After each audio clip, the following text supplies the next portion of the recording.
We're shedding new light on a murder case from 2005. A couple shot dead as they were getting ready for work in their New Mexico home. A home invasion was not suspected, but investigators wondered why the couple's 20-year-old daughter, who was home at the time, was left completely unharmed.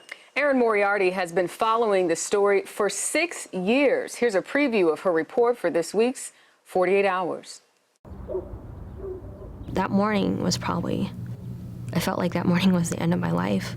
You know, two most important people in this world were taken away from me. The nightmare began on a quiet residential street in Albuquerque, New Mexico. My mom was getting ready for work. I heard my mom scream. My dad yelled, "What are you doing?"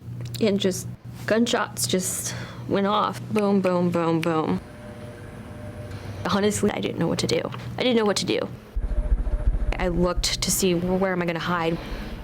So I just went into my closet, turned on my cell phone, dialed 911. This is 911. Where is your emergency? My parents, I think they were shot. I'm hiding in the closet. I'm scared. By the time police arrived, Renee's parents, Greg and Bernadette Olamacher, were dead. Only Renee survived unharmed. My parents were probably the greatest parents ever. Renee, is it your position that your parents were probably the greatest parents ever? Beyond the greatest parents ever. At the murder trial, Renee was forced to revisit her most private moments when a defense lawyer asked her to read from her diary. My mom reminds me of astrological sign Gemini. Two-faced, good-for-nothing bitch. I hate my dad. I really don't know how much more I can take before someone makes me explode. She may have not pulled the trigger, but I have no doubt she had everything to do with this. Amazingly, Renee's entire family believes she was somehow involved in her parents' murder. For months, Renee was the prime suspect. Put your arm straight out in front. Eventually, she took a lie detector test. Do you know for sure who shot your parents? No. Do you know who shot your parents in their bedroom? No. The bottom line is Renee couldn't pass a polygraph. But Renee Olamacher is not the one on trial. Enough about Renee. We're going to put the focus back where it belongs, back on the defendant.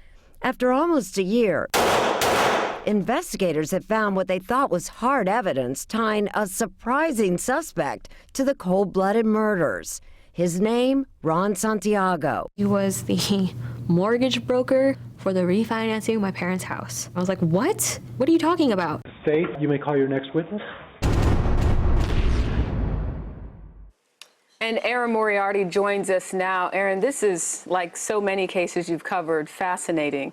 You spent so much time, or we saw in that little brief package on Renee, the daughter of the two that were killed, but yet the mortgage broker is the one that was on trial for killing a client. Officially on trial. Officially on trial. The defense put, of course, the daughter on trial during the trial.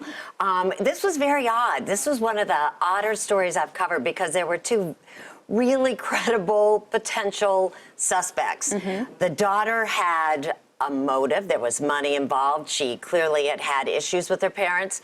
Ronald Santiago didn't appear to have a motive, and I should point out in a trial you don't have to prove motive. Right. But he had had a problem with another client who he was handing the mortgage, and they looked at him. He had turned himself in on a totally unrelated crime. Right. And he was the one who was put on trial. Look, it is unusual to allow a reporter to interview someone who's going to face trial. Twice. Okay, so was there an agenda on the defense's part to allow you to sit down? I didn't realize that at the time. I was, of course, very excited to be able to interview him before it went to trial. And, of course, there were some issues whether it even would go to trial.